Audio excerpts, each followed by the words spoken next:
со сведоштво на дел од родителите на загинатите деца во својство на сведоци. Продолжи судењето за катастрофалниот пожар во Окочанската дискотека Пулс. Судењето го следеше Михајло Видемлиски. Михајло, денеска се слушна многу емотивни искази во судницата. Така е, Бубе, тажно и емотивно беше денешното судско рочиште за пожарот во дискотеката Пулс во Окочани. Три мајки кои што ги загубиле своите деца во пожарот сведочеа пред судот, раскажаа за најтешките моменти кои што ги доживеале, за хаосот кој што владеел не само во болницата, туку и во самата опожарена дискотека и за она најтешкото со кое што се соочиле во животот, а тоа е загубата на сопственото дете. Марија Петрушева раскажа за нејзиниот 24 годишен син Андреј кој што го загубил животот, за моментите кога пристигнала кај дискотеката откако со нејзиниот сопруг дознале дека има пожар во Пулс, но и дека не го нашла таму. Неговото тело подоцна го нашла во Окочанската болница. Ирена Минова пак зборуваше за моментите кога дознала за смртта на нејзината 16 годишна ќерка Драгана, за која, како што кажа, многу сакала да ги слуша ДНК и таа вечер била на концертот. Во продолжение да слушнеме дел од сведочењата на Марија Петрушева и Ирена Минова.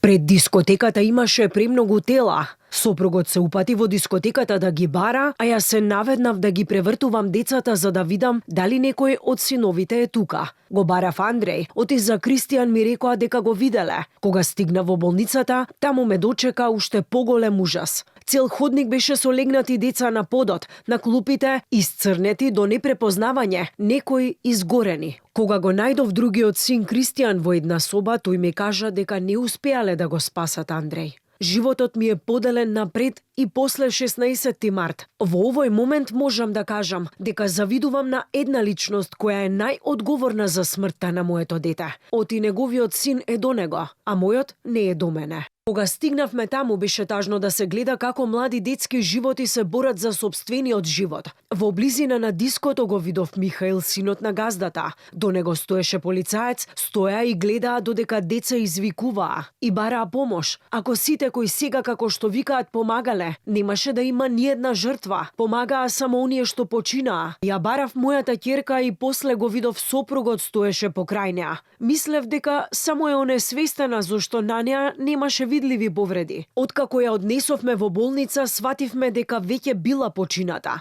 Нашите деца беа убиени, задушени. На обвинетите сакам да им кажам, од вас не барам сожалување, туку барам да ја признаете вината. Со секој ваш потпис на секој документ ја потпишавте судбината на нашите деца.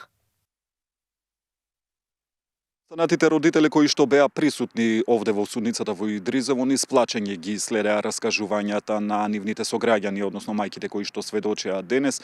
На моменти дури имаше и силна реакција од нивна страна, посебно во моментот кога имаше вкрстени испрашувања од страна на адвокатите и еден од обвинетите рече дека децата немало да закинат доколку не ги пуштиле во дискотека, на што нормално имаше силна реакција од страна на родителите. Трета и последна денеска сведочеше Габриела Наунова, мајка на починатата Надица Наунова, која што помеѓу другото, освен за трагичната ноќ, раскажа и за нејзиното претходно одење, рече често дека била во дискотеката Пулс, но и за другото кафуле, кафулето Класи, кој што е исто така во собственост на Дејан Јованов Деко, и во еден период и посведочела на разговор кој што бил воден помеѓу Михаил, синот на Дејан Јованов Деко, и инспекторка од полицијата. Во продолжение и нејзиното сведочење.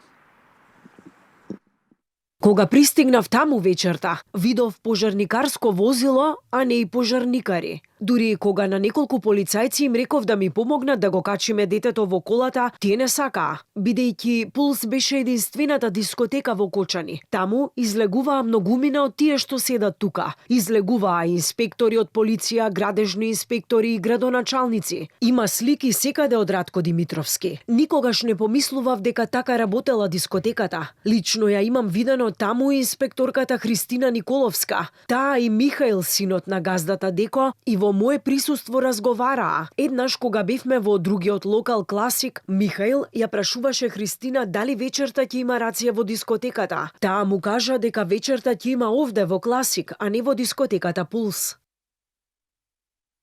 Михајло, на почетокот на рочиштето судиката соопшти дека бил пронајден и телефон во келијата на прво обвинетиот, газдата на Пулс Дејан Јованов Деко. Дали се познати околностите?